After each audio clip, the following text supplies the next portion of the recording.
Hello everyone. I'm sure that sometimes you get angry. Angry with yourself or angry with others. Most of the time when we get angry at someone, we blame them for our anger. But this is a sign of an immature person. Now please don't get offended by that. I too have acted immature by blaming others for how I felt or blaming them for when I got angry. But why I say it's immature is because we see this blaming behavior very clearly in children when they do get angry. For example, when two children are caught in an argument or get into a fight, one will often say, I didn't start it, they started it, they did this to me, or they called me names, or they insulted me. And the other child, not wanting to get in trouble, will often say the same thing, no, they did this, or they started it.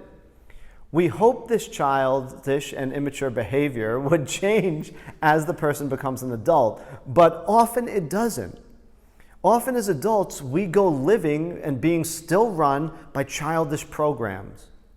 And so you find that many adults too often accuse others for their anger, saying things like, it's not my fault. I do everything possible to avoid conflict, but they always do something to make me angry. We cannot blame others for what arises in our mind.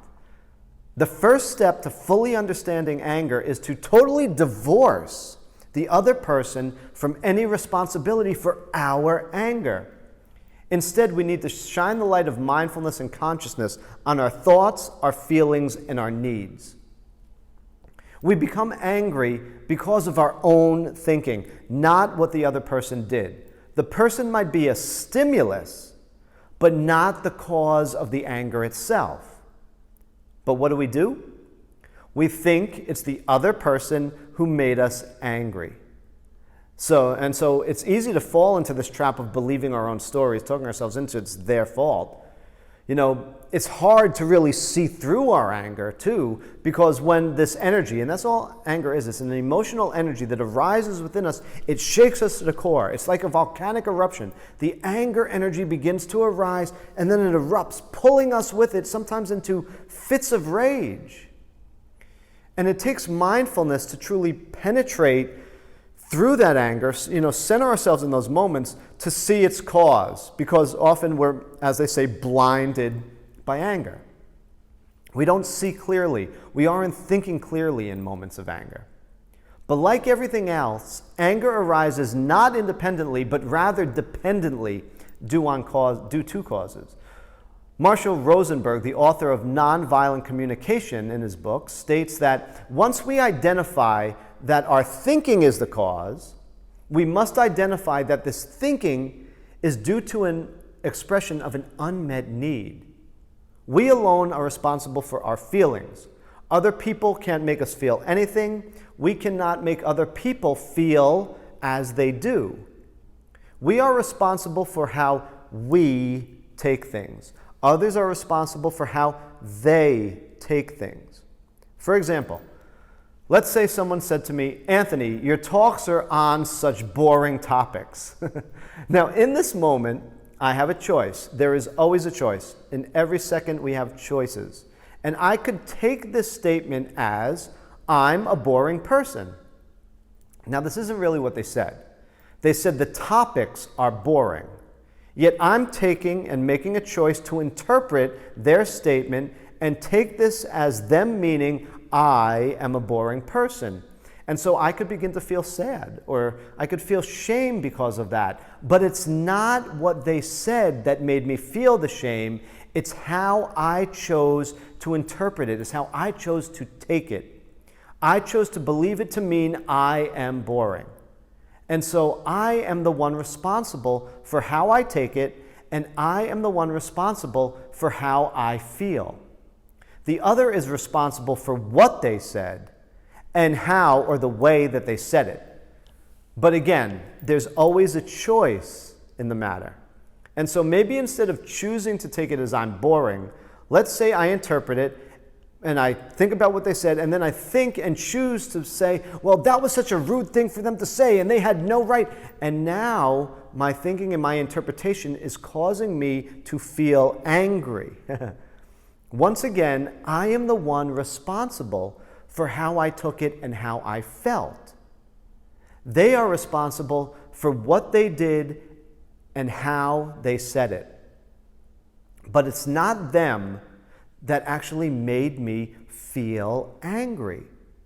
It's how I chose to take it, and then the thoughts that I thought or the thoughts that I think that actually made me feel angry. The person is the stimulus. Again, remember that. The person is the stimulus. I, by my thoughts and my own thinking, I directly am the cause. And now I'm not saying that there is anything wrong with anger. In some cases, there is justifiable anger. In some cases, anger can actually motivate people in very positive ways. Some people have this idea, if you're a good person, you should never be angry. If you're a spiritual person, that you don't get angry. And because of this, we can suppress it. I shouldn't feel angry right now. I shouldn't be angry. So we suppress these feelings of anger, this energy.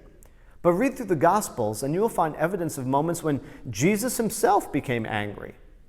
What's important is not allowing the anger to fully overtake us, not attaching to the anger and being, pulled away into these fits of rages. But what's necessary is to understand this energy when it arises. Understanding it helps us to understand ourselves and this human condition that we all find ourselves in.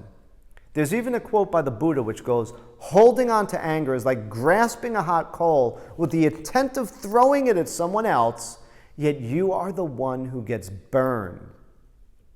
People take this to mean the Buddha is saying we shouldn't get angry.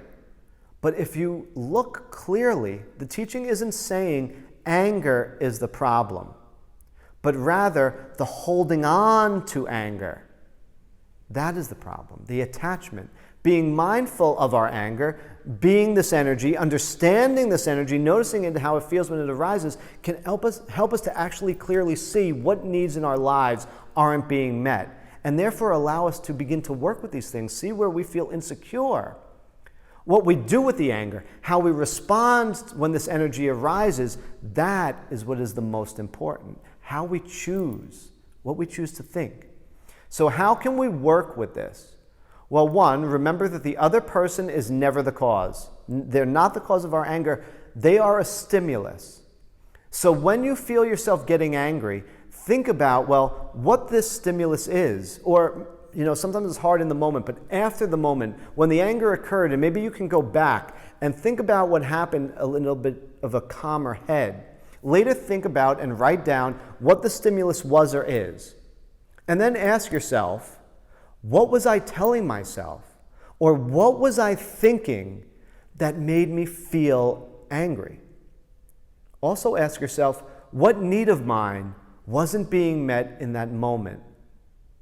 Working with your anger in such a way will really lead to great personal development and deep growth, exponential growth in your life.